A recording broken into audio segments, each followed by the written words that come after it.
What if I were to suggest that you play a key role in the awakening world? And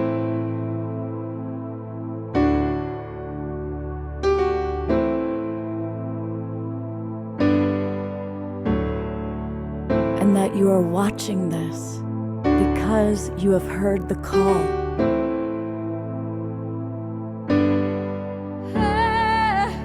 We can start right now by opening our hearts and minds.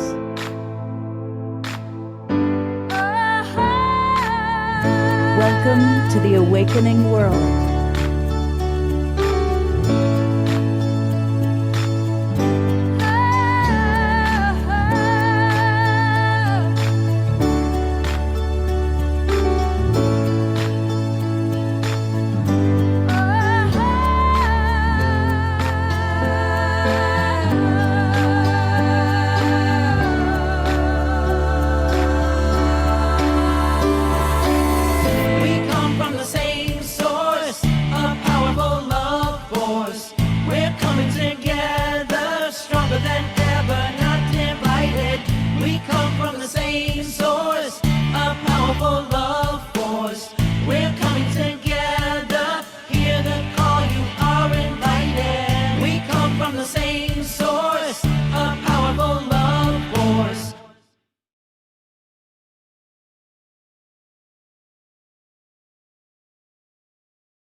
Hey, welcome everybody. I am Love Coach Scott Catamas, and you are watching the Wednesday night edition of the Awakening World.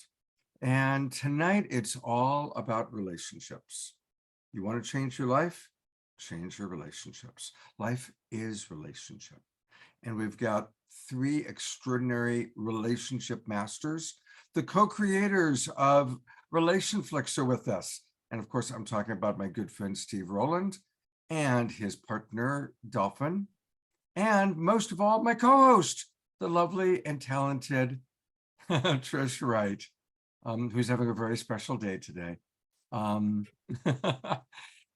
before we get into all the stuff, we also have Omashar with us, and Omashar is going to do a couple of musical numbers for us.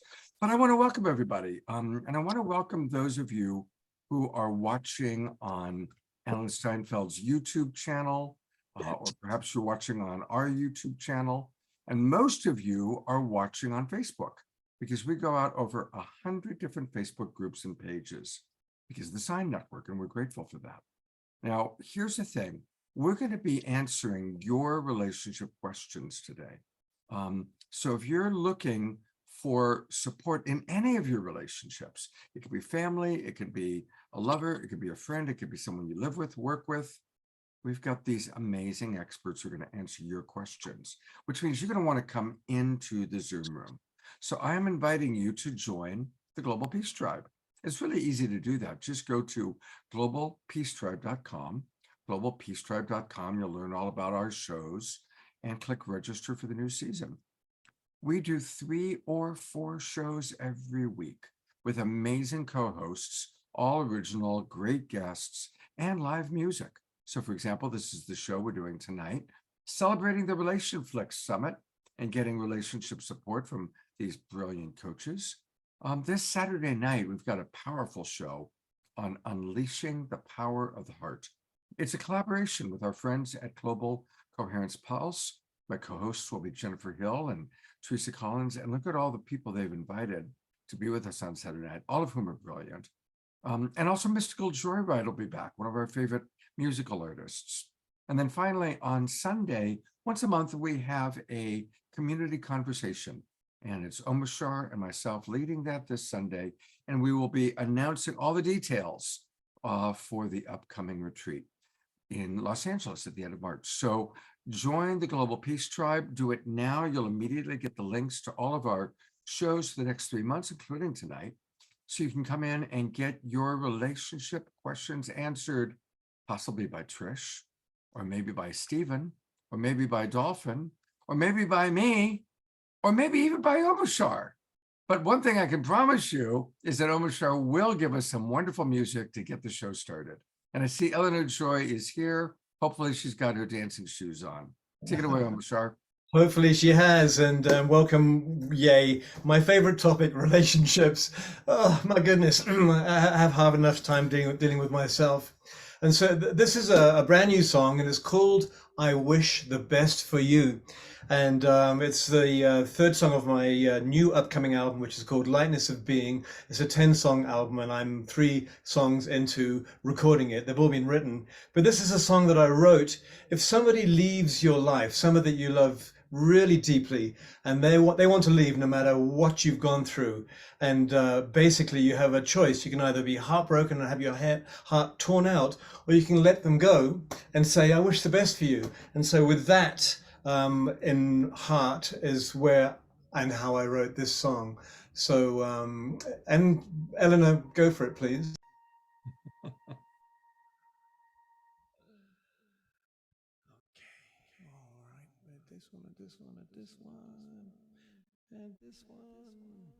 And by the way, we're not limiting it to Eleanor dancing. Hopefully we'll see if Dolphin, Steve, and Trish, and everybody else can get their groove on.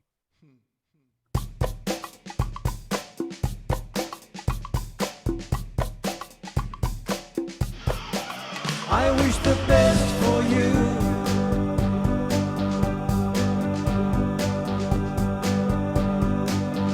Whatever you do,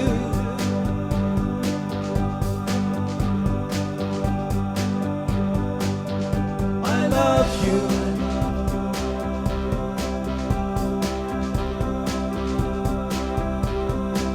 I support you.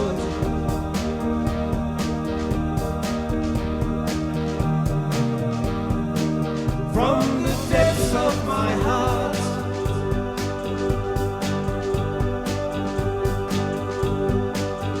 I wish you well.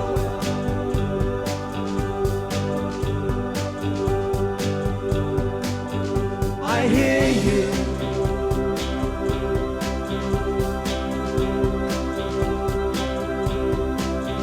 I hold you.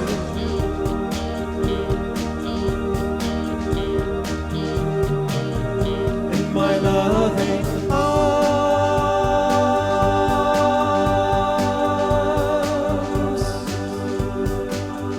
wherever you go,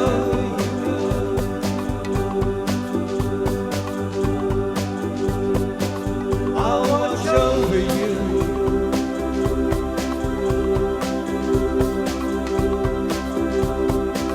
and wish the best for you.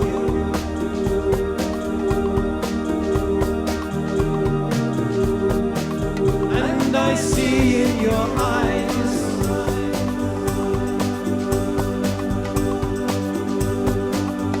a guiding light,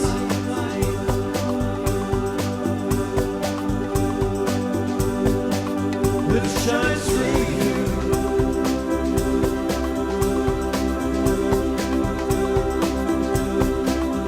And for you,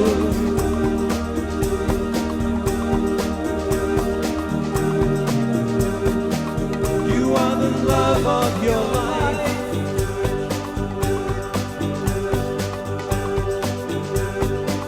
from the center of one,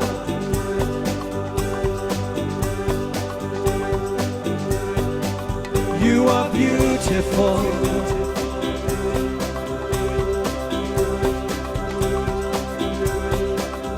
an angel.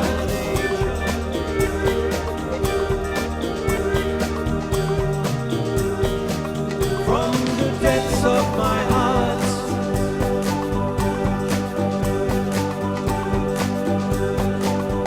I wish you well.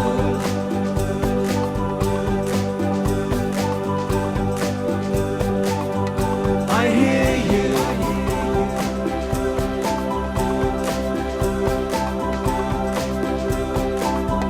I hold you.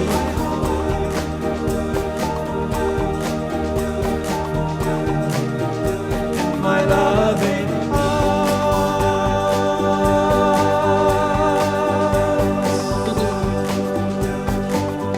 wherever you go,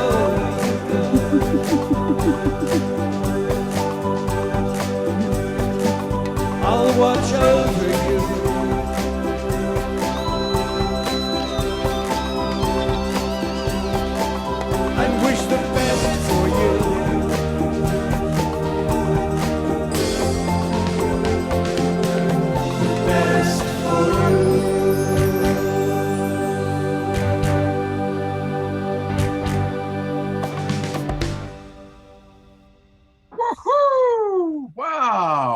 That's a great new song. It's a bit of a rock song. I love all genres of music, but I have a bit of a pop rock background, so I put every lick in there possible. You know, I gotta say, it's pertinent for me because I just spent 3 days at the expo, and staying in my room was not one, but two former significant relationships. Lumina, Right? who I lived with for 5 years, and Katrina, who I was engaged to marry. And all three of us Wow. stayed in my hotel room together, platonically, and had a delightful time together. It's phenomenal, man. It's just like you have a choice, and your family can just expand. You know, we wish each other the best. Exactly, Yeah. exactly. So thank you for that beautiful theme. That might be something I'll be interested to hear some of our RelationFlix experts on how do we do that? How do we, other than having somebody listen to Omashar's new song, how do we maintain that friendship? So we'll make that one of the questions, but want to make sure everybody knows that this is the place to go get Omashar music, and that's omashar.bandcamp.com. And you see that little empty spot? That's where the new album, we just Called the lightness of being. Lightness of Being, featuring 10 songs, including the one we just heard, will Yes, be in this spot very soon, and we will be celebrating that day. Thank you, Omashar. my pleasure. Hey, you'll notice a different backdrop. I've got my big heart backdrop because it was Valentine's Day. And so as I introduce each of our wonderful guests and my co-host Trish, first question, what does love mean to you personally? What does love mean to you personally? And what's a new commitment to love that you are making in your life? And of course, I will start with my wonderful co-host, the queen of Wednesday nights, Awakening World. Hey, Trish. Hi, Scott. Happy day after Valentine. Happy day after VD. Oh, that's the joke, right? Yes. Um, Did you have a good VD? I did. I went on a date, Ah, there we go. and you might laugh. You all might laugh. If you know me, you might laugh because it was a psychedelic psychologist who's Finnish. It was just a hilarious sweet Doc, moment. yeah. Oh geez. It was just precious. It's like, yeah, so precious. Anyway, I'll answer the question. What does love mean to me? Love means to me it's the radical acceptance of what is. And that's like the general, umbrella of love, in my opinion. But there's actionable steps in a lovership, in a partnership, in a relationship, where for me that looks like being considerate and being thoughtful about this other person, and how can I invest in their lives that would make it better. The other day I saw a video that really touched me, and the concept is great. The way that it landed was, I'll tell you what it was. It was like these two people, and they were serving each other, and it was like the best advice I'd ever gotten is to outserve your partner. And I mean, not necessarily, the competition is not necessary, but I thought about that for a long time, and I was like, oh, to be in service of love, to be that person that you gift to. Was it last week or the week before that we talked about the rabbi that I really loved and the fish love? Last week. It was last week. That's kind of my version of love now, is that it's not that I'm in love with someone and they're doing something for me, but how can I give my love? How can I better their lives? How can I invest in them? Well, that's a great segue for you and I both to share a little bit about our first guest tonight, because he's one of our dearest friends, and he is someone who is so dedicated to love and relationship that he created RelationFlix, which we'll be learning all about. But what do you have to say about Stephen? Let's embarrass him a little bit here. Sounds good. I'm on board. Oh, good. Well, these are all things that I care about, right? So I'm like, Stephen's really just polite and kind and curious. He's engaging. again, these are just not not business stuff. You're just a very curious and connected human being. I love hanging out with you. I would say that Thank if you, somebody Trish. was, how do I describe Stephen in 2 words? Relationship geek. He definitely geeks out on relationship. He's been studying it. He took my course more times than anybody else. And he just really loves to understand the dynamics of relationship, and then has put together this incredible RelationFlix format platform with about 20 amazing teachers. But Stephen, before I bring your partner Dolphin on, same question. What does love mean to you personally? And what are your current actions to create more love in your life? Yeah, to me, love is the experience of unleashing the full majesty of our heart into the world and into life. And to me, trying to just bottom line what love is like, how do you even do that? And to me, that's really what it is. It's like there's this fullness of energy that wants to just throttle out into life from our heart space. And to me, that's what love is. It's the process of being in that and stewarding the full potential of that. Beautiful. Yeah. Beautiful. Well, I would love to invite you to introduce your partner Dolphin. Oh, it would be my pleasure. So coming up next here is my RelationFlix co-pilot, Dolphin. I hold this man in such high regard. His commitment to living from a place of truth, like truth with a capital T, just the degree of warmth and generosity of spirit and heart that he offers everyone in his life, myself and his family included, and just the level of integrity that he's so fiercely committed to, that, I mean, just through my perspective, just seems to kind of express and radiate from him naturally. So I hold this man in very high regard. So it's my pleasure to introduce Dolphin. Hey, Dolphin. Thanks, Steve. It's a pleasure. Always nice to be with you. Dolphin, same question. What does love mean to you at this time in your life, and what are you applying and what are you doing to create more love in the world? Yeah, I mean, I think the first thing that comes to me is this beautiful idea that love is not a noun, it's a verb. It is an action, it is a movement. And of course, human beings can express love, but love moves before and beneath and beyond the normal, familiar human sense of love. And so one of the ways that I really have enjoyed defining love for myself is, at the most essential level, love is the movement of truth.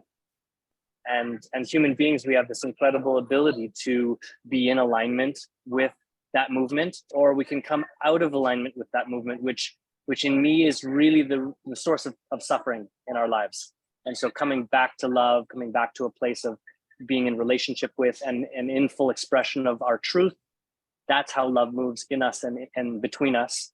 And it can look a lot of ways. It's not like the fairy tales or the romance novels, but love does nourish us, it does feed us. And I'm always looking for ways to be more in service to it in myself and in my life.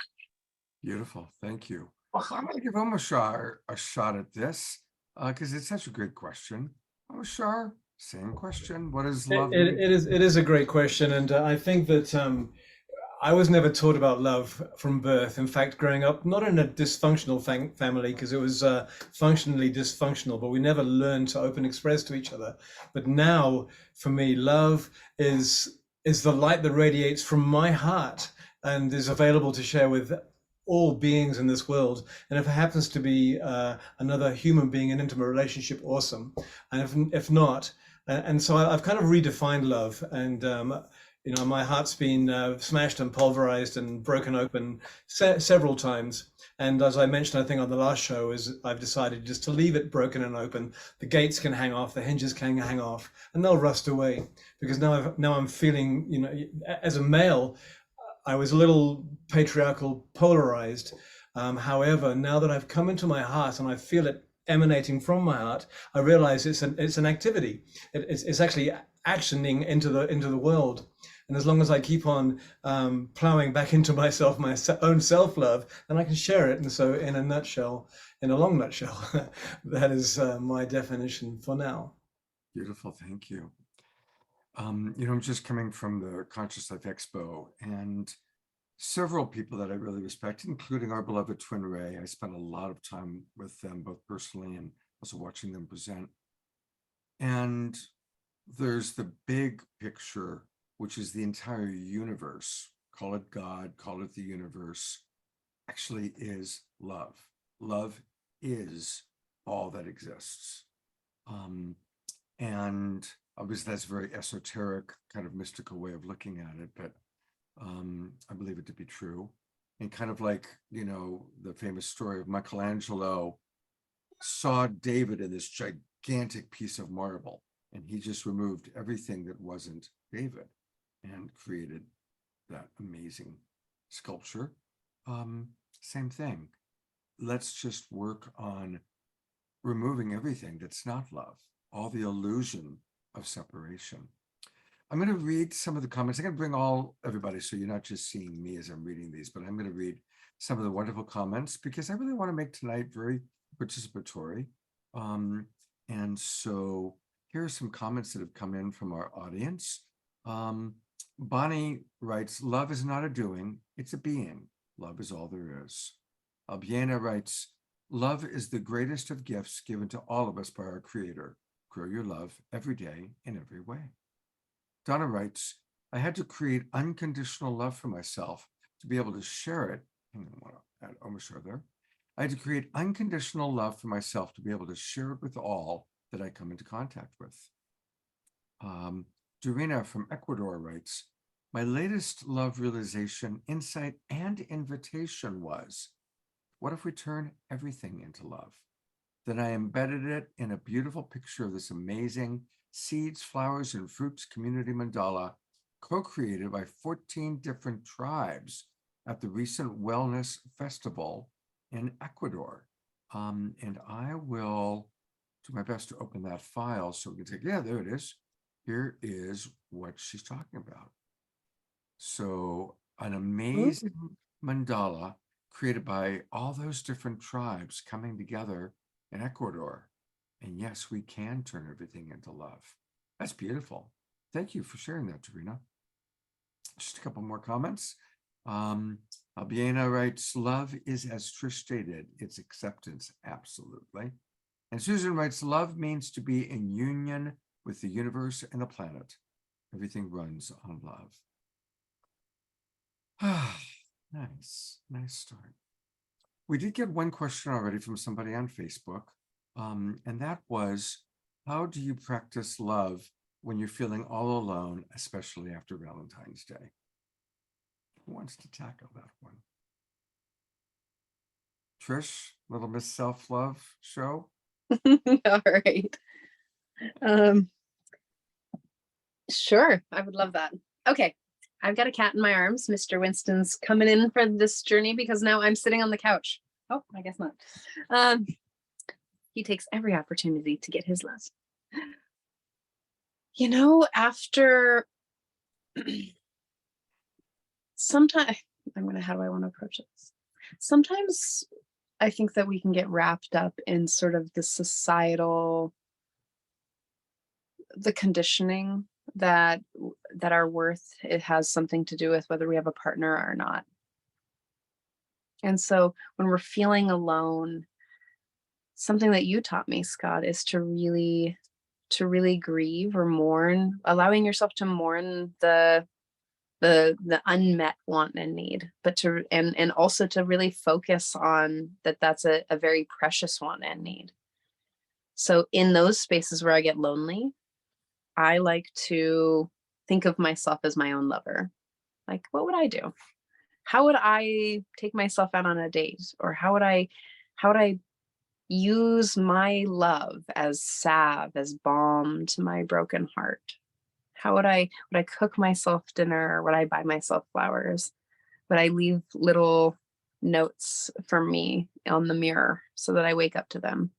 it's again, it's showing up in this extra generous way with your love, and not and you know, staying away from that negative, like negative self-talk that probably isn't what's true and authentic to your soul or your heart, but more things that we're told that if we don't have this, or if we look like that, or that we're not lovable, like all that, to really be like, hey, you know what?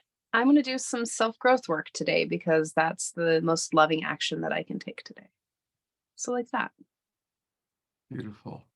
I'm going to go to Stephen and see what Stephen has to share, maybe about this, or it may be Susan's question.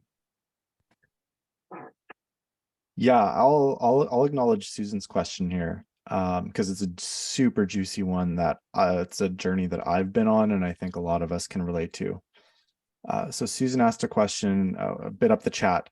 I tend to allow those I am in relationship with to do as they want. I figured this way I know if they really want to be in relationship. Is this too passive? I had a super juicy conversation with someone recently about the principle of being a spiritual doormat, where we have this orientation to just people pleasing and really showing up for other people in a way that actually tremendously dishonors what's going on in ourselves, to a degree where, like, we go into self-abandonment and kind of actually just completely outright disconnect from my needs, wants, and desires and longings, and exclusively be in service to someone else's. And so I'm not sure if this is tackling your question in the exact way you wanted, Susan, but it is what your question stirred for me, and I think it's super rich, is to look at where do we compromise our own integrity to give someone else what they want in a way that's actually dishonoring, and I would even flirt with the term self-violent, when we don't advocate, when we don't go into self-advocacy for our own needs and desires. It's often an act of self-violence that can deeply hurt us at a lot of levels, physically, mentally, emotionally, spiritually, energetically, sexually. So I think that's a rich territory to explore, is like, when do we overgive and people please?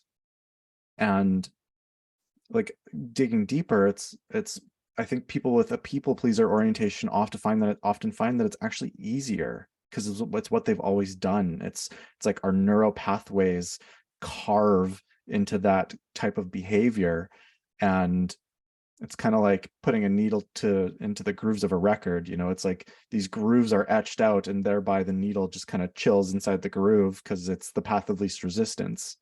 And it actually requires effort and exertion for the needle to jump outside the record grooves. So yeah, I'm a big fan of like, where's the space where we can show up for others, but we're deeply honoring ourselves at the exact same time without self-abandonment. I'd love to add to that, riff on it for a minute. I get this, of course, a lot as a coach, and I'll use the example that comes up a lot, where there'll be a husband who's has a higher sex drive than his wife, and wants her to be equally into it for him. This is a really tricky one, because obviously I am a strong believer that just because you're married, it doesn't mean your wife has to give you sex because you want it. So bottom line, it's the woman's body, and both parties, male and female, or if it's two genders, it has to be consensual. So that's bottom line. But there are times that one person is more into it than the other. Can the other find the joy in providing pleasure to their partner? They may not be as into it, but if they can find the joy, then it's a beautiful gift, and not to be pushed away just because they're not as excited about it. I'm just using that as the example. For anything, a litmus test is, am I doing this just to please them? Am I stepping outside of my personal integrity in order to please this person? Or even though it's not what I would necessarily think to do or naturally do, can I authentically find joy in providing this experience, whether it's making dinner or making love or driving them to the airport or whatever it might be. And I genuinely find joy in the beautiful gift that I'm giving to the other person. We haven't heard from Dolphin yet. And Dolphin, you're probably learning big lessons because you've got a little one, your very first child. And that's got to bring up all sorts of lessons about giving beyond your comfort zone. Yeah. Yeah, so we're gonna. There was two questions that were in play, and Stephen answered the one about kind of giving more than is authentic to give. Shall I chew on that one a little bit? Go wherever you want to go. Yeah, yeah. I think it's really great for us to recognize that there's no right answer. Like, don't look in the back of the book for the right answer when it comes to relationships. That's just a bad idea. And what I mean by that is, you could really give someone freedom to kind of do their thing and be free. And if they're in their purpose and they're in their integrity and their authenticity, then you're giving someone a chance to really be fully expressed in themselves and in their life. And that's beautiful. Now, switch that and have someone who is not in integrity and they're behaving badly and they're not being responsible. Then there's actually a rightness, if you're in relationship with this person, to step in and say, hey, actually, you're actually out of line there. And if we're afraid of standing upright and saying, this is my truth and this is what I see and this is what I need, because of all the conditioning that might be there in your history that says that that's dangerous, it's not good, they'll leave, whatever it is, now you're stuck because you now can't show up to the moment and see it and feel it for what it is. Is this person doing something that's truly good in them and for them and is authentic, and I might have some discomfort about it and that's for me to hold? Or are they really out of line, and because we share a life together in whatever way that is, it is incumbent on me to say something about it.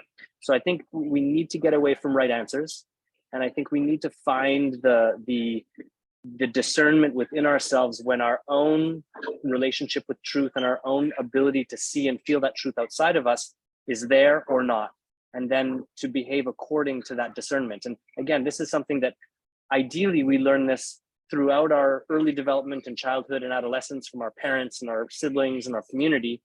But hey, guess what? We're in a modern human culture and an education system that generally does a poor job of that. And so then we're left as adults trying to figure it all out. And the beauty is that we can all find our way home and heal all of that and learn how to make those discernment pieces.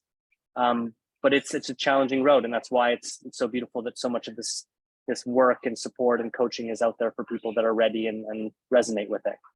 Beautiful. Omashar has a question.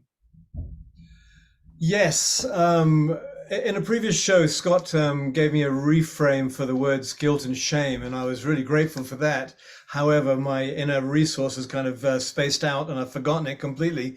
But what happened was, in previous intimate relationships of mine, whenever I was triggered, the first thing that would appear, no matter what the situation was guilt.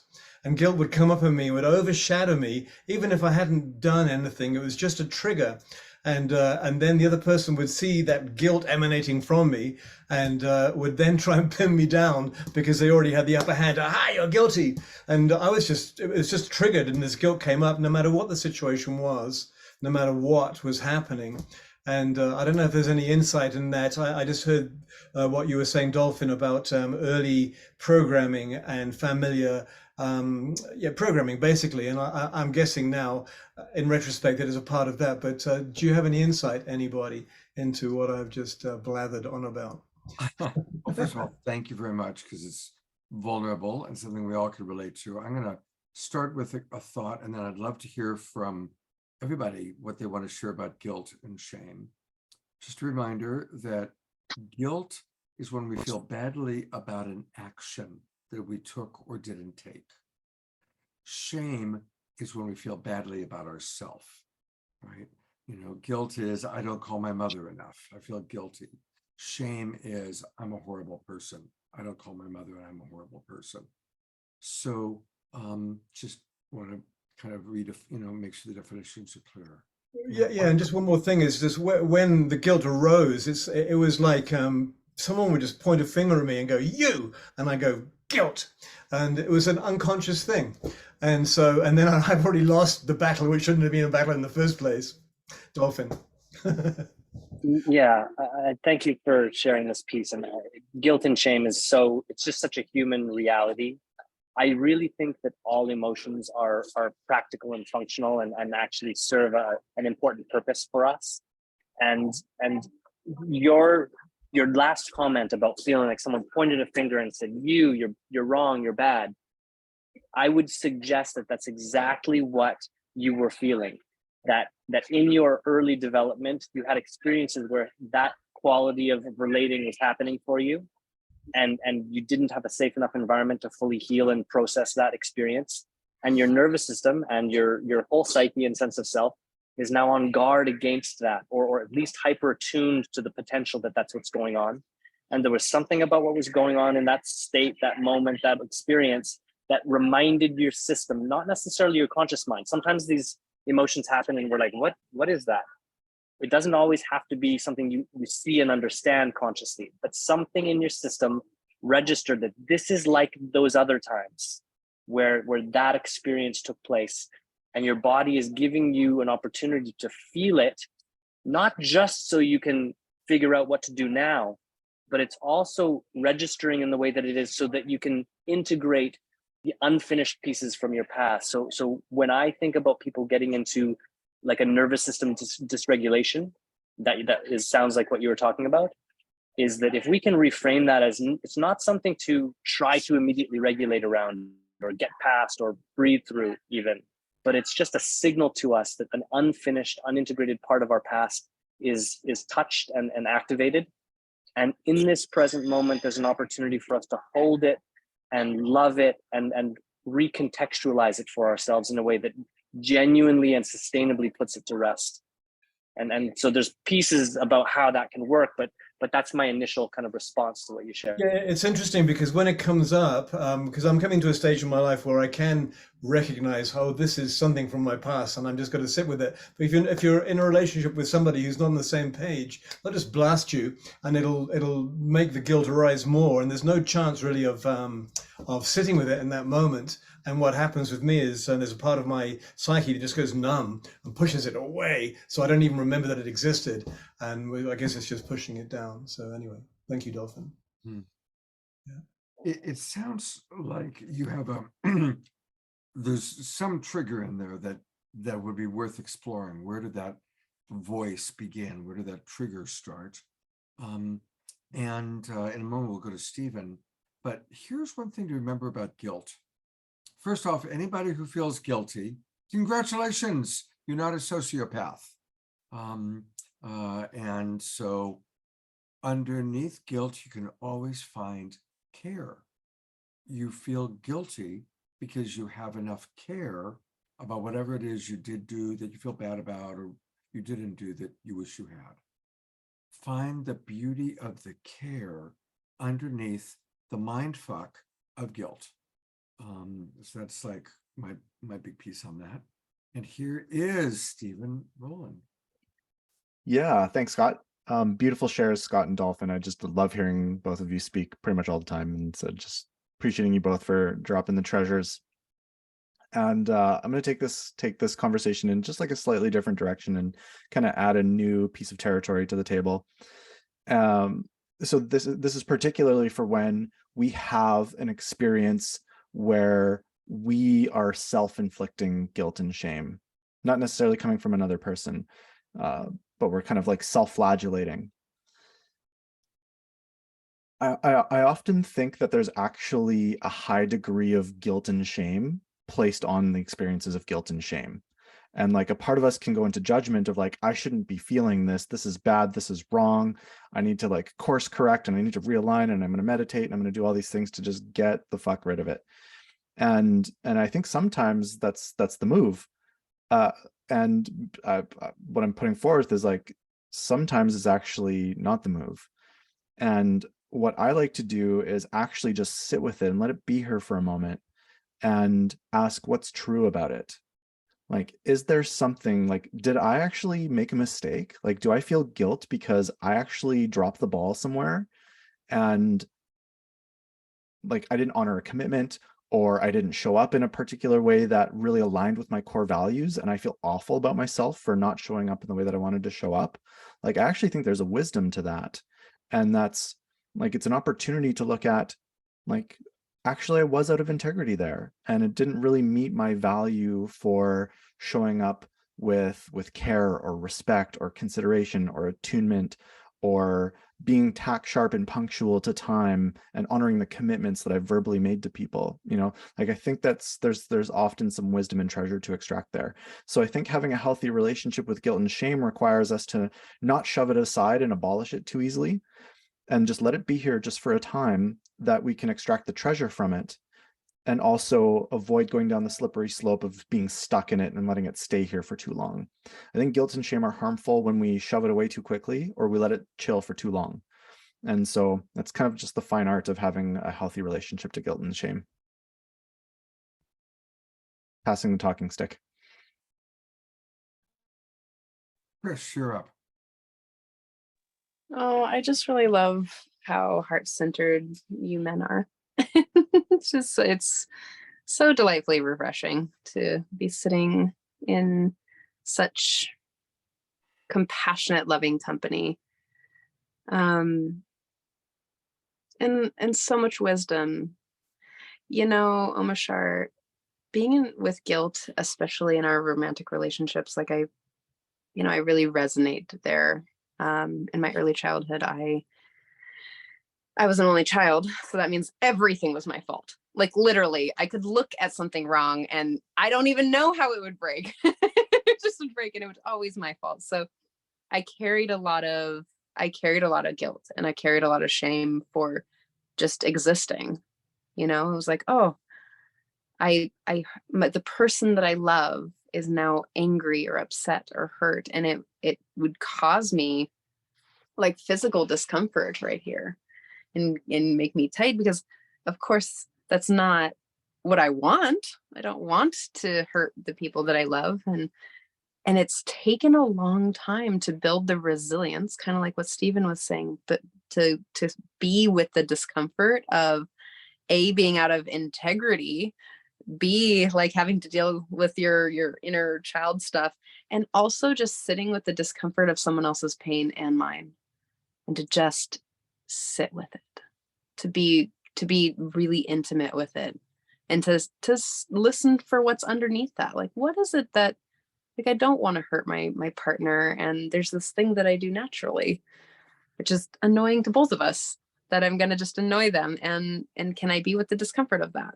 Can I be, and is it something, and also like something that they can manage or help, you know, collaborate or negotiate reality with as well. Like, so it takes a collaborative experience here. I don't know if that was all coherent. I'm really tired. I think you're doing great. I'm going to bring everybody up because we've got a question from Tarina here. Omashar, how's that land? Just, you got a lot of responses to your beautiful question. It lands very well, because it's not, I don't see it as a problem or a detriment anymore. It's just it's been spotted, and so it's on my radar, and it's the next level, as Dio was saying, of me up-leveling myself, because I'm consciously every single day doing more and more to keep my heart open and open and open and open, no matter what they say. And the more I do that, the more this stuff arises, because anything that's not love, we know the story, comes up. And so thank you for the insight and reflection so far. It's a work in progress. Or progress. Before you go, Omashar, I can love you there. I can love you in that guilty, painful, vulnerable, scary place. Whoa. First person who've ever said that to me. Thank you. No. Yeah, right. That's something to everybody memorize, how beautiful that was. And that's a beautiful modeling, Christian, you know, when somebody is vulnerable or even sharing their stuff, can we love them there? Yeah. So thank you. That was beautiful, beautiful, Trish. All right, we have a question from Dorina down in Ecuador. How to reclaim and reintroduce the power and beauty and the pleasure into our lives, especially in light of breaking the common view of it in many cultures as something shameful, egoistic, and even sinful. Many pleasure activists, in quotes, remind us that pleasure is a basic human need and also a measure of freedom, not just the physical freedom of the body to pursue the pleasures of the flesh, but also the mental, emotional, and spiritual freedom to feel content, happy, and full, present in our bodies and lives. Great question. Who wants to tackle that first? I'd love to hear from all of you on this. Stephen. I'm going to take this in two places. One is a little bit more scientific, and the other one is a little bit more esoteric. So from a scientific perspective, pleasure is a highly regulating experience for us. And so the other side of that coin is being like, let's just characterize it as saying like we're like a dysregulated, stressed out mess. And so when we're running cortisol and adrenaline for a sustained period of time, it has such a harmful impact on the body. It impacts our memory, it impacts our cognitive functions, our executive function. It's hard on our joints and connective tissues in our body. It's super inflammatory. So being in that sustained space is just at the level of health awful for us. And pleasure is such a great tool to use as medicine. So, I mean, there's a light and shadow side to it, of course, because we can spill way too far into pleasure in a way that actually becomes a little bit of an empowerment leak and kind of feeds more addictive mechanisms in us, which is inherently disempowering. So there's a fine line. So I'm not saying swing all the way into that side of the pendulum, but yeah, it's pleasure is medicine, and it's science. And the esoteric side of that is of my share is that, like, full stop, like I view this beautiful earthly solar system cosmic existence as just this incredible art project from some type of divine artist. Like, to me, the fact that we're here in a piece of biology that can facilitate us even having this conversation proves that there's a creative source to the universe. There's some type of intelligent mojo that runs through all of it.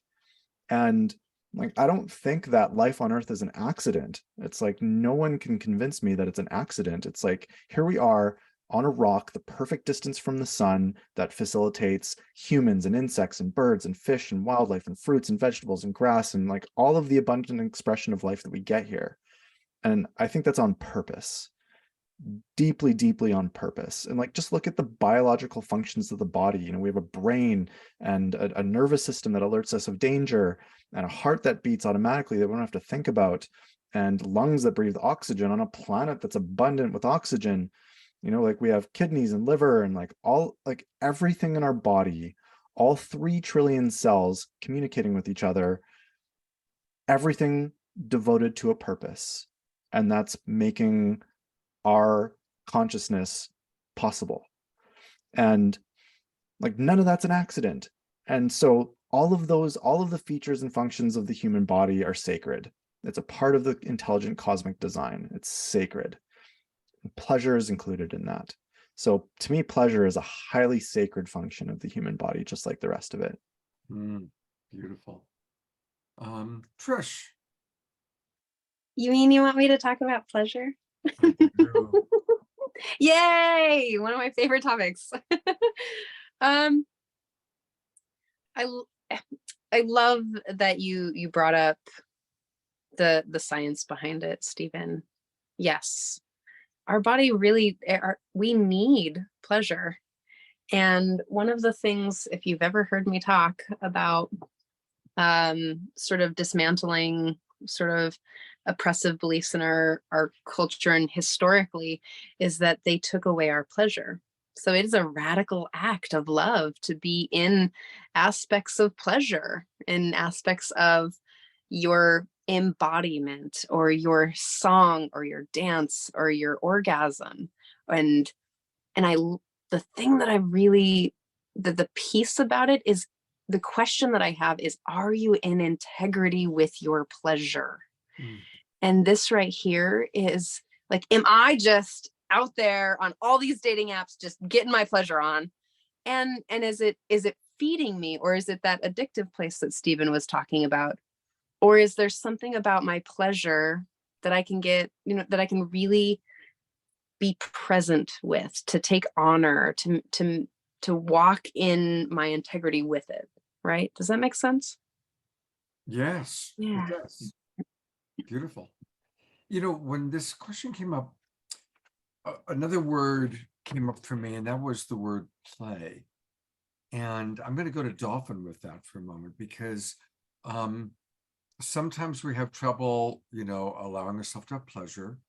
And sometimes, especially men, have trouble once we reach a certain level of age where we're supposed to be accomplishing things, where it's not okay to play. And again, Dolphin, having a young child, I'm imagining you might be having a whole new experience of play again, or not, but I just would love to hear what you have to say about that. Yeah, I mean, I would love to just say, through my son, it's more deeply clear to me than ever that play is our natural state of being, and play is intrinsically pleasurable, and that to play, it's not, a lot of people talk about safety and play, and there's of course a relationship, but there's no like line in the sand where it's like, when there's this much risk or this much lack of safety, then it's more that each of us creates a container for the play that we are involved in. And the deeper the purpose of that play, the more expansive the space within which we can play. Which means that some people are so tuned into the deepest purpose of their existence that they could literally play on a battlefield with lives at stake. But they know that they're in a dance of existence, like Stephen was talking about, that is so on purpose and so sacred and so beautiful, and they can play regardless of the circumstance. And so to me, and I recognize I'm setting a high standard in my example, but the example is there to just remind us of a principle that's at play, which is, it's not the thing in and of itself that's good or bad, it's what is it in service to. Just like food nourishes our body, but if we don't know what food is in service to, then we'll find ourselves eating, lollipops and chocolate and donuts and whatever all day long, every day, and nothing wrong with any of that stuff. But again, if it's in service to something that's not deeply nourishing to us, then our relationship with food is all sideways. And the same with pleasure, the same with anything of that kind of somatic enjoyment. If it's in service to a deeper purpose, then it's the most nourishing thing there is. And if it's not, we can never get enough of it to nourish ourselves. Beautiful, just beautiful. Well, I think it's about time for us to talk about RelationFlix. And Stephen is a longtime friend of both Trish and I. We've known him for a long, long time. And he first started talking to us about RelationFlix and this idea he had of creating the Netflix for relationships. And he went about this adventure. He found Dolphin as his co-pilot. And I'd love for you guys just to share with our audience a little bit about RelationFlix. Feel free to screen share, show the platform, and then talk about this big, wonderful event that I'm happy to be a part of, happening this Sunday. Go ahead, Dolphin. You talk about the platform. I'll talk about the event.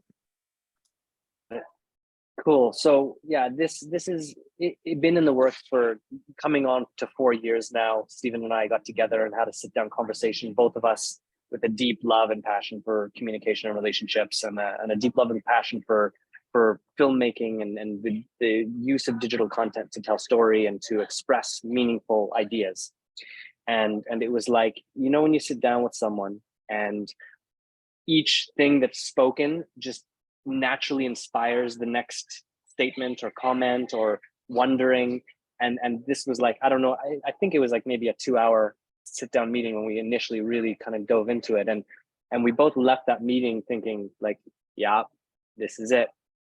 And so that was the the genesis. For me, Stephen brought the initial inspired idea into the conversation, and essentially it's been a 4-year journey of reaching out to our existing networks of just incredible educators and authors and coaches, just like Scott and Trish, and finding ways like, how do you bring your magic to a broader, hungry audience that wants to learn more about themselves, understand what's really going on in relationship, especially when it gets difficult, to have more avenues to learn and grow in relationships that feel just incredibly rich and nourishing. And so on the platform, we have course materials, like I'm sure people are used to now, where there's multiple lessons about a particular topic and there's a deep dive. Hold on just 1 second. Steve, do you mind just jumping in and kind of picking up my thread, and I'll bring the website online and we can just walk through it a little bit, just so people can get a look and feel. Got you. Got the stick. Yeah, cool. Yeah. So the platform is just an absolute treasure trove of some of the coolest, most brilliant people that I know. Scott and Trish included for sure. Their content on the platform is just stunningly amazing. I've had many moments being behind the camera shooting content. It took us about 3 years for us to get to the point where it was launch ready. So we put in tons of blood, sweat, and tears well in advance of the launch of the platform. And in that process, I've had so many moments sitting behind the camera, just like in awe of the sheer brilliance and magic that was being delivered. And I can say that about all of the content on the platform. It's just, it's professionally videographed, so it's great quality, and people just pouring their hearts out in transformational service to shifting the paradigm with what's possible in human relationships on the planet. So we just work with such an amazing educator team full of therapists, Amazon best-selling authors, sex educators, coaches, public speakers, workshop facilitators, and yeah, it's just such a rich treasure trove. Cool. Okay, so I'm going to share my screen here. Just bring this up. So this is after you log in. So you probably are familiar with different kinds of subscription-based platforms. So you go in, and in here we have a menu where you can kind of go through and find specific topics, specific relationship, realities of relationship, single, dating, in relationship, and transition. For anyone that's of any kind of persuasion, we have categories broken down into 8 primary categories. I'll just kind of invite you to have a look there. And we have a podcast that runs, and here's a list of our incredible educators. You can see Trish and Scott there on that list. And what we really wanted to do is to create a place where people could come through, and whatever their question, whatever was going on in their life, whatever was going on in their relationship, this is a one-stop shop. This is a place where any of the questions you have are on answer. And we have something really special that I know Stephen is going to talk about when he talks about our event this Sunday. We're adding a bunch of new things this year. And then the first one is a live broadcasting functionality to the website. So whereas I know there's a lot of content out there, and not just RelationFlix has great relationship content, but we're committed to building a platform that is unique, that is innovative, that is just bringing all of the latest things. So we're going to be doing live broadcasting, programming, anything you could think of. We're going to start to create in terms of hot seat coaching, in terms of like reality TV show style things, live events. And so that's where I want to just sort of pass it on to Stephen. He's going to talk a little bit about the event that's happening this Sunday. It's a live event that will also be live broadcast online through our RelationFlix platform. And it's just this next layer of what we wanted to offer the world through the platform.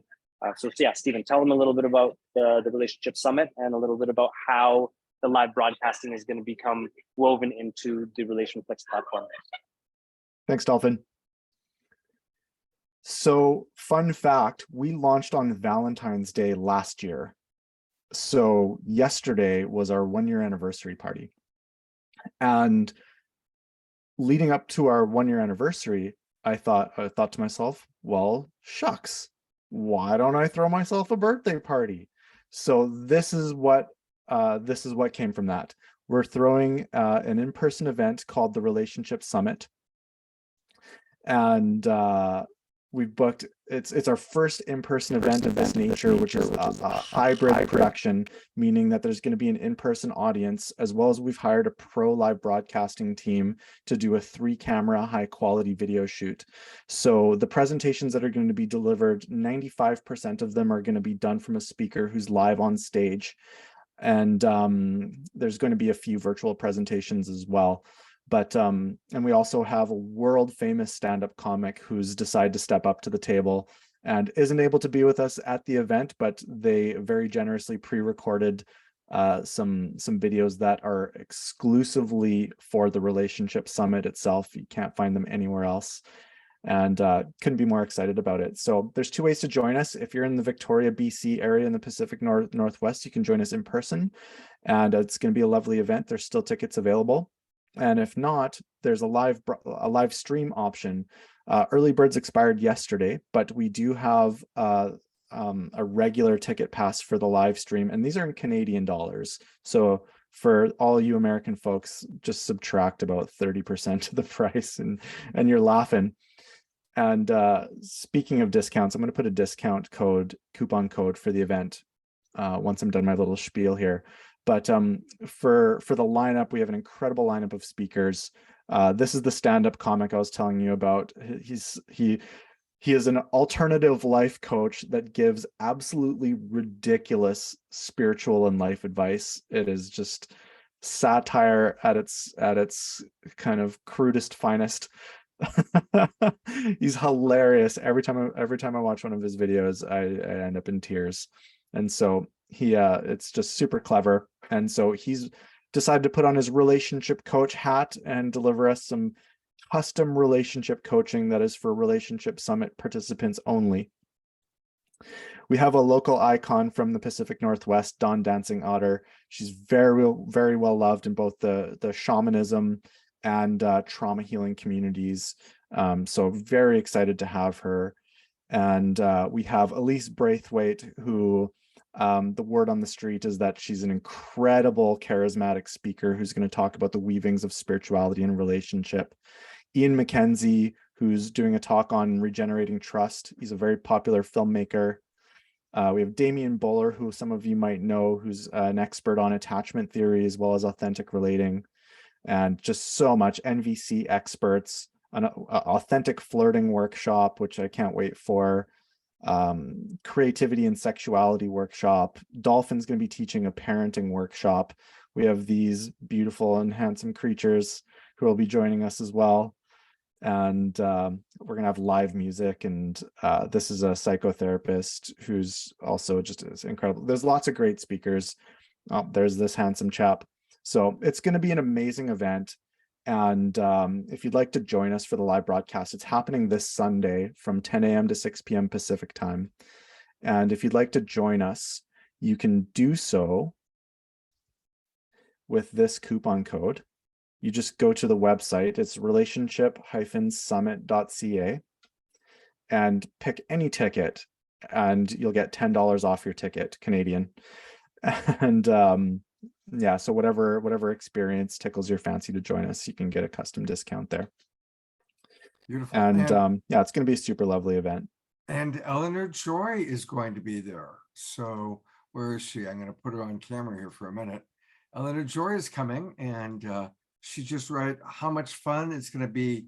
The comedian is worth the price of admission alone, and she knows Rochelle Lamb. Looking forward to hearing her. So Eleanor Joy and Stephen, you're going to be meeting each other this Sunday. Looking forward to it. All right. Just one more thing before we move on. The summit, the online broadcast of the summit is available to existing annual and 3-year subscribers to the platform. And so for anyone that isn't yet a subscriber on RelationFlix, if that's something that you're interested in, then this will be something that that you'll want to look at. It's just a really great sort of additional benefit if you want to do the subscription with us. But yeah, just wanted to mention that. So what I want to suggest is right now, buy your tickets.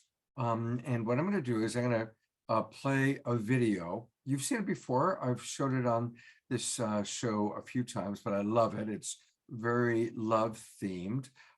Johanna Beekman took, I love the Beatles, but I feel like they got it wrong. It's not all you need is love.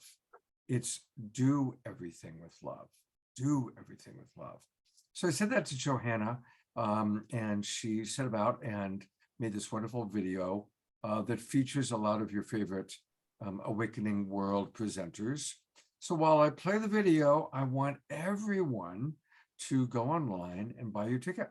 Either buy your ticket to this Sunday's event, which I'll be part of a panel. I was going to try and drive up there, and it just was too much.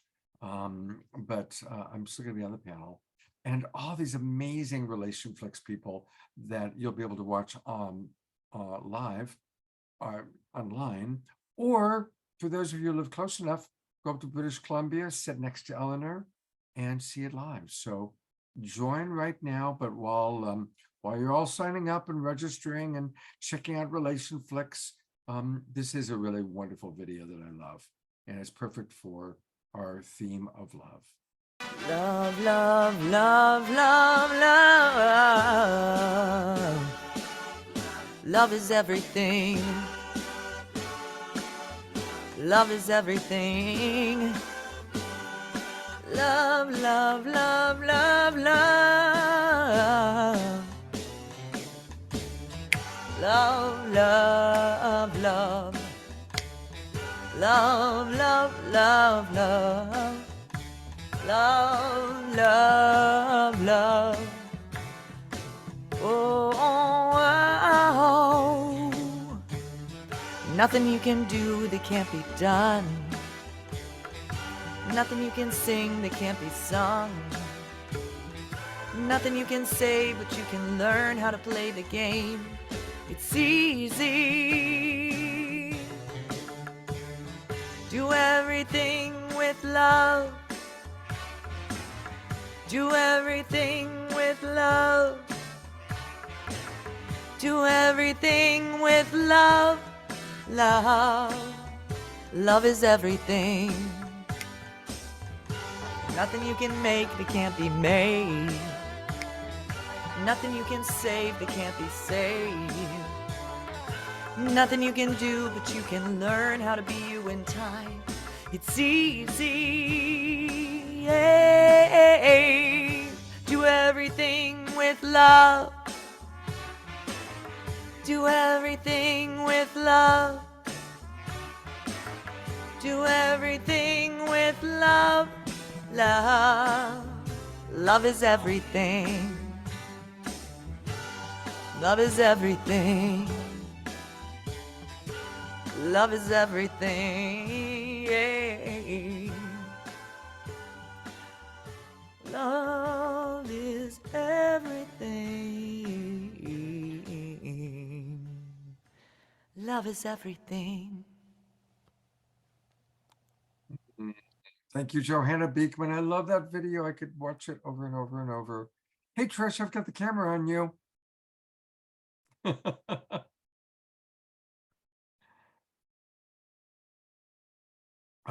You're muted. Oh ha. I'll just tell you, so I'm taking an intensive course called Counseling Abusers, and it's on the East Coast, so that means I got up incredibly early this morning after going to bed really late to turn in all of my homework. But I'm gonna guess that you wanted me to talk about what Dia put in. Is that right? I did. You got it. Can you read it for me? Because I can't. Yes. So Gia wrote, Trish, all I can say right now is thank you for your delicious candor. Louise Hay's work has assisted me greatly in naming shame and guilt, especially in sex and pleasure, and concept of God as core culprits in physical expressions that show up as herpes, AIDS, etc. What do you think? Well, Louise Hay, many years ago, like 10 years ago, when I was at this very esoteric massage school, she was one of our foundational textbooks. And it really changed my life. And it occurred to me that, in this sense of that we not necessarily create, but our emotions or our the way that we either process or don't process things that are happening to us can show up in our body, and these aspects of sexual shame that's so pervasive in our culture and in global society, to keep us from our pleasure, to keep us from the expression of, those show up in certain ways, and in the ways of like not showing up in your own integrity. Like if I'm constantly playing around, like the example that I used, I'll just give you a real life example. In my early 20s, I was seeking connection. I was seeking pleasure. I was seeking partnership and companionship. And I didn't really know how to go about that because I grew up in a really scary, dangerous childhood, like lots of different, I didn't really have models of healthy behavior or healthy relationships. So I went about doing what I saw on television or what I saw my parents or all these things. And that would show up. I would be dating around. What do the kids call it? Oh, they call it something like something snazzy today. I don't remember. Okay, come to me. That it would show up in places where I did feel shame or guilt about my expression because I wasn't walking in my integrity. I wasn't really honoring my pleasure for myself. I was honoring for something. So going way back to the very beginning of this conversation, when Stephen was talking about, like really taking it as sacred, but also really coming back to seeing like, what's the purpose of that one? Maybe it's Dolphin is what's the purpose of the pleasure? What is the purpose of this action? And I was doing something really manipulative that I think that we're all taught to do, is like, I was giving to get instead of being in my pleasure, in my integrity, in myself, and showing up in that way. So instead of that, I was showing up in all of these different ways. and I didn't feel confident or empowered in my pleasure. I was the opposite. Sharing that. Thank you very much. Thank you.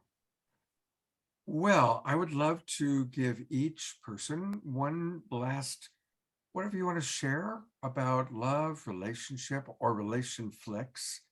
And then we'll close out with an Omashar song and a couple of Global Peace Tribe announcements.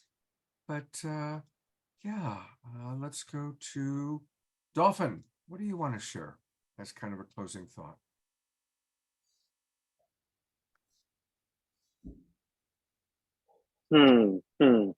Well, I mean, it's just always a pleasure to be in this space with you, Scott, Trish. Thank you for sort of holding the flag for so long and just creating such a beautiful community. I think what's ripe and real for me right now is just, I saw online a few friends of mine talking about no mud, no lotus, and I think we can easily get marred down and overly focused on the negative, but we can also get stuck kind of romanticizing and fantasizing about like, oh, if it could only just all be good. And I think there's nothing more empowering, there's nothing more supportive, there's nothing more nourishing than when we deeply learn to show up for life as it arises. And in that we get to more authentically and in a more empowered way be the agents of bringing that more connected, whole, beautiful world into being. And that's what my work is about. It's what Stephen and I are building together, and it's what I know Trish and Scott are all about here. So just always a pleasure to be in the space with people that are aligned and on the same kind of journey. So much appreciation for everyone that came. We would love to see you this Sunday, of course, and please stay in touch. Beautiful. And thank you for what you've created, and definitely looking forward to tuning in on Sunday and seeing all your amazing presenters. Stephen, what are your closing thoughts? You know, when it comes to relationships, the place that I always come back to is that a lot of us have a tendency to really focus on like the yummy, juicy, magical parts of relationship, and all of that is just so lovely and amazing when it's like just so rich and abundant and present in our lives, and it's just such a gorgeous, medicinal, empowering, creativity amplifying, zest for life inducing experience, and it's gorgeous. And to me, like the foundation of that is so much about how we actually deal with the hard stuff. If we end up staying stuck in the muck for too long, or have an inability to meet something that's difficult from a loving place, seemingly in service to love, but really what's actually is there's actually a denial, a lack of loving of the present moment that happens with difficult moments. I'm kind of piggybacking on what Dolphin was saying. It's like really all about how we engage with the more difficult parts of life and relationship, and when we can do that with an open heart, full presence, and a big yes, rather than needing to kind of push it away or sweep it under the rug, to me that creates just a solid platform for the fullness of love's potential to really blossom. So that's something that I feel really deeply in service to and passionate about. Absolutely, absolutely. And Dolphin, I just saw your notes, so yes, go ahead. Yeah, it's just a clarification. People who are subscribers already do get access to the event, but we're throwing in a free 1-year subscription to RelationFlix for people who attend the event. So on balance, you're better off buying a ticket for the event, especially Steve's throwing in the extra $10 off. So you get the $10 off the ticket for the event, and you get a free year subscription to RelationFlix. So it's basically like, why would you not go? And yeah, we'd love to see you all there. Just wanted to make sure the information was clear. What a deal. That's a deal. It really is. It's an amazing deal. Amazing. Trish.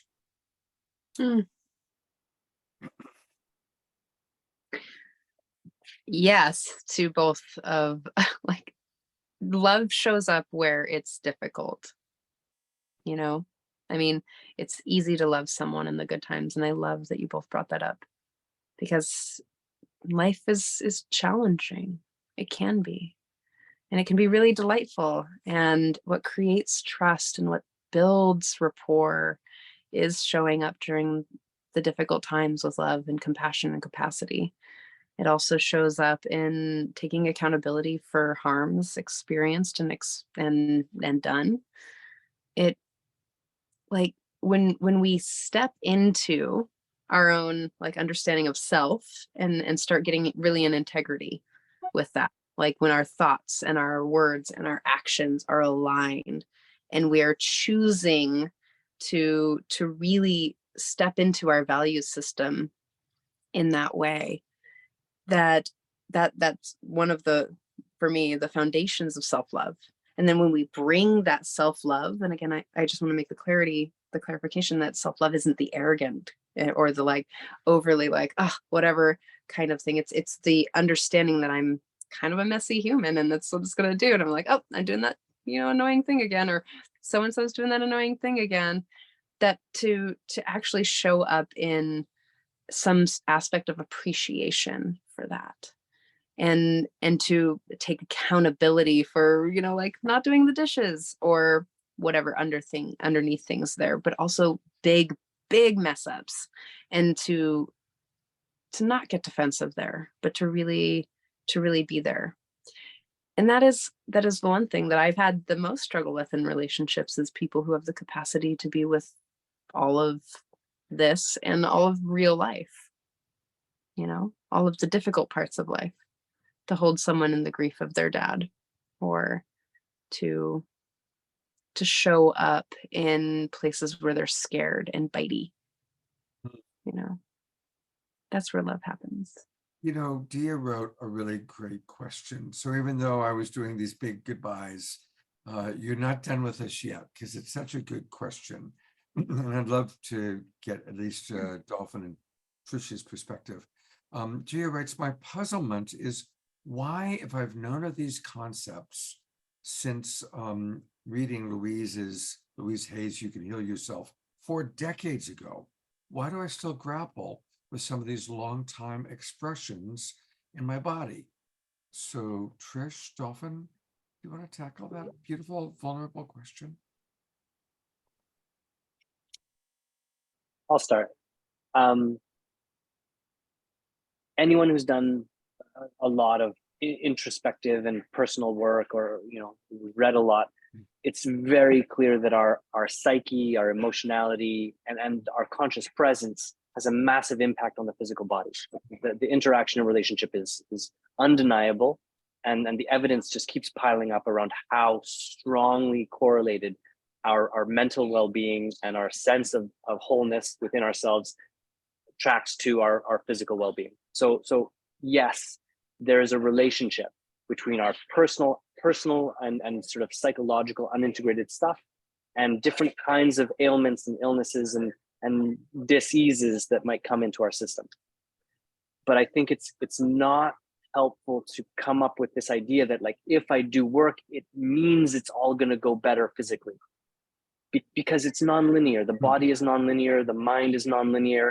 They're in relationship, they're in dance, but it could be that here's an example that I like to use. If you have a really terrible diet and then you immediately replace it with just a clean, beautiful, incredibly nourishing diet, you'll actually go into distress. Your body will go into distress because it's not used to that food. It's in a rhythm, and the change is very disruptive to your current homeostasis.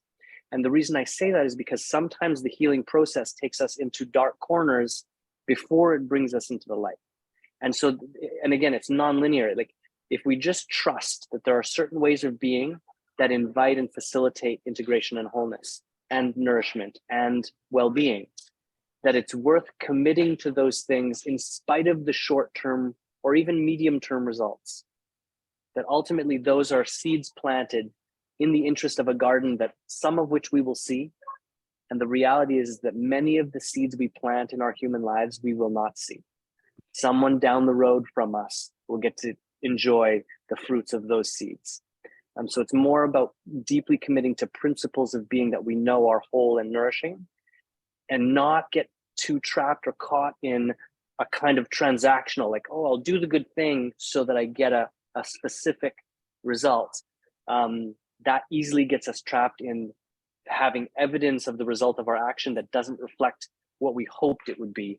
And then the worst part of that is that then we give up on the underlying principles of well-being that we were invested in, because we made up some story about, well, why didn't I get the result that I was looking for? So it's maybe not the feel-good story that we're looking for, but I have absolute trust in the intelligence of life to heal and integrate itself.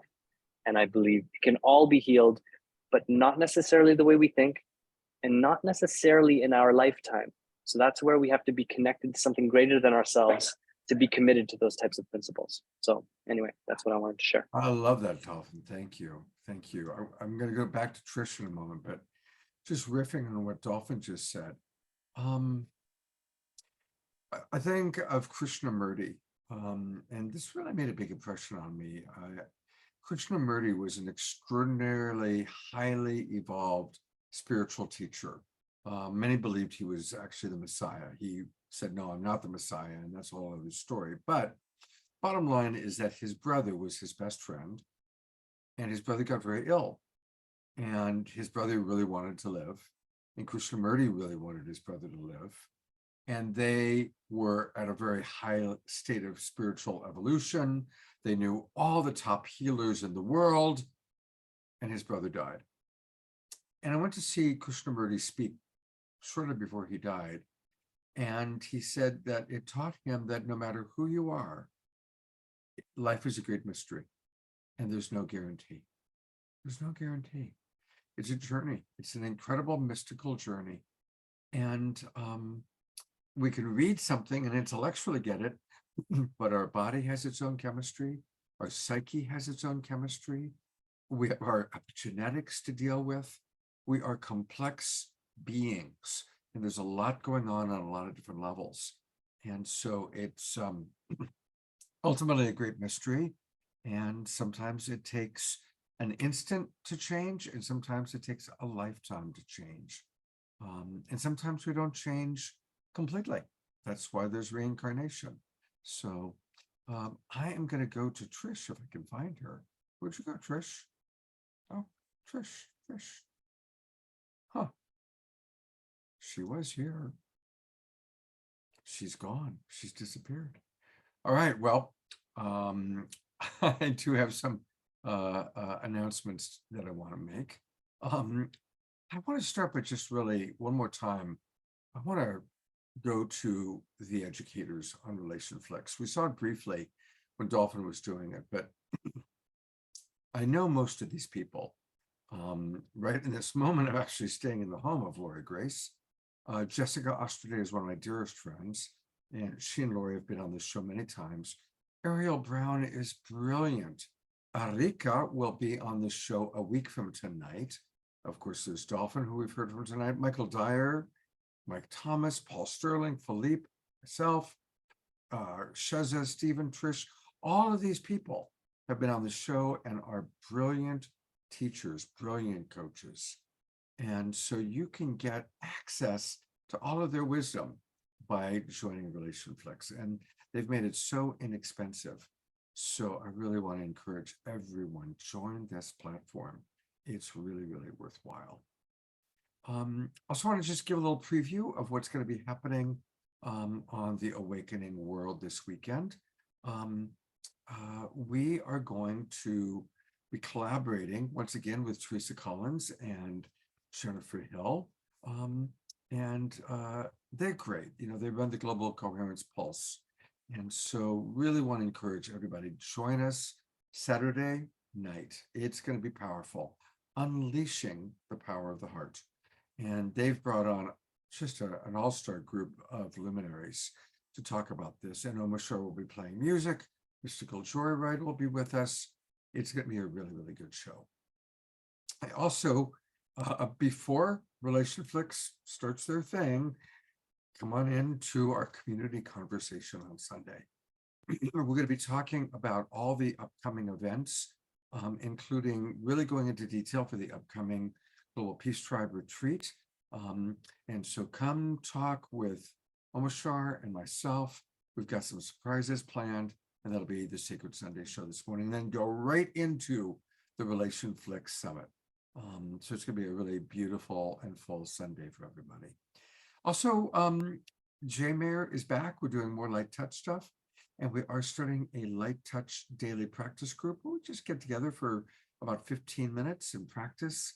We've started doing it. And if any of you are interested in doing that, let us know. And as always, speaking of Omashar, I'm going to go to our beloved brother for a closing song. Yay. Wow. What a deep and beautiful evening. Thank you all. Thank you, Stephen and Dolphin. And Trish, I think her cat ran across her computer and pressed the off button. So I'm going to say, I imagine there's going to be a self-love show tomorrow from Trish Wright and her beautiful partner. I think it's generally 10 a.m. on Thursday. So yes, thank you. I was going to promote it. So yes, always the self-love show, 10 a.m. Pacific time, Thursday mornings, Trish and Dawn, and it's always brilliant. Yeah. So here is a little ditty called Love Will Lead Us. What a concept. So here we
centering my soul.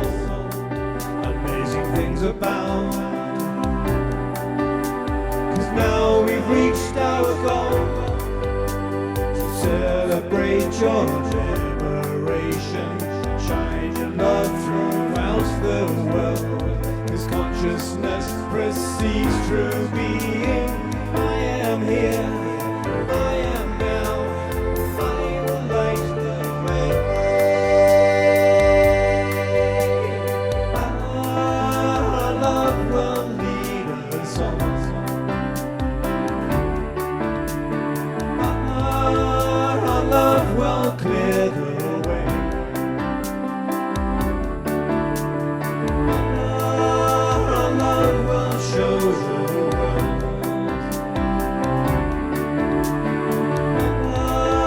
There's nothing in the way.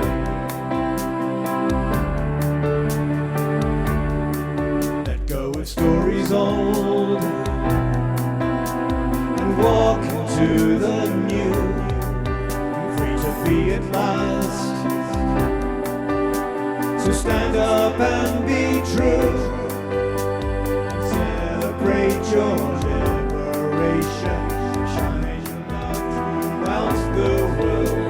As consciousness proceeds through being, I am here, I am now, and I will light the way.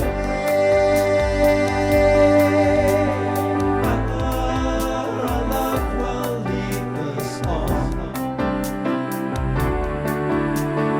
Our love will clear the way.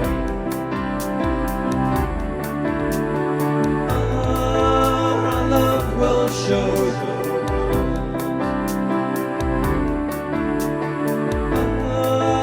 There's nothing in the way.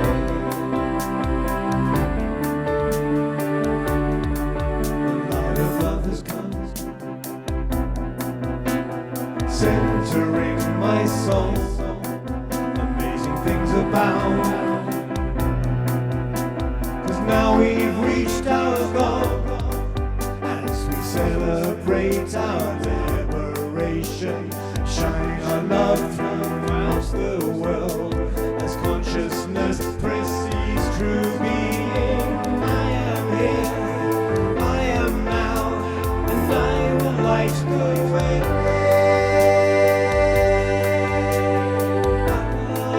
Our love will lead us on. Our love will clear the way.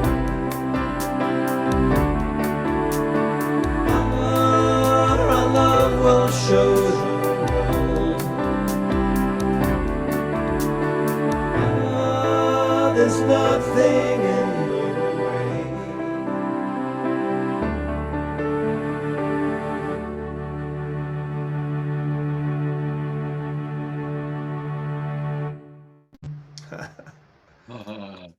Hmm. Beautiful. The background is I know, I man. think the best one yet. It's so trippy. I have such fun researching and getting them working. So yeah. Yeah, that was awesome.